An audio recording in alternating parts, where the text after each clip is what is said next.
Peux-tu nous dire pourquoi ICE a décidé d'organiser un événement sur la transition écologique en lien avec la formation professionnelle et l'emploi? ICE Partners, c'est un cabinet de conseil spécialisé sur la protection sociale. Donc à ce titre, nous avons dans notre sein des équipes de consultants qui travaillent sur chacun de nos sujets cœur, sur la donnée sociale, sur la santé, sur la retraite et sur l'emploi et la formation professionnelle. Et l'équipe qui travaille sur l'emploi et la formation professionnelle a eu envie cette année de contribuer à notre niveau à faire avancer la réflexion sur la transition écologique. Pourquoi ? Parce que au quotidien, on accompagne des acteurs tels que la DGEFP, les DREETS, Pôle emploi, les régions sur ces questions de transition, sur la transition numérique, dans une moindre mesure sur la transition environnementale, mais toujours de manière très scindée. Or, on avait envie de pouvoir les penser ensemble, on avait envie de réfléchir à ce que l'une pouvait nous apprendre, parce qu'elle est déjà plus entamée, pour faire avancer plus vite, la seconde étant la transition écologique naturellement. Donc voilà, on a voulu ouvrir un forum qui croisait des données scientifiques, avec une présentation du CEREC, et puis des positions ou des enseignements d'acteurs, tels que évidemment la DGEFP, Pôle emploi, mais également les organismes de formation et les OPCO.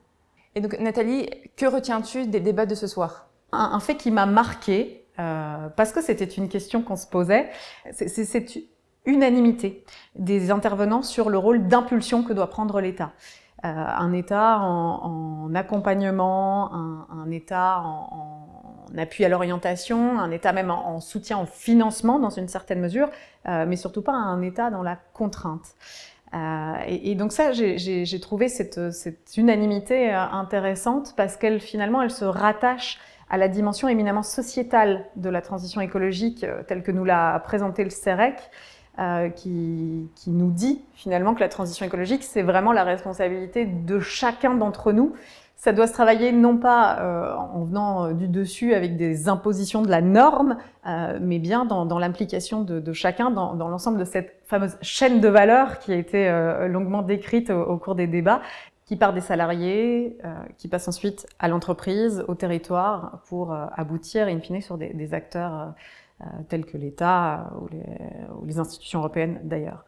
Un grand merci à nos intervenants, au public qui s'est mobilisé sur place et à distance, et puis à toute l'équipe qui a organisé cet événement.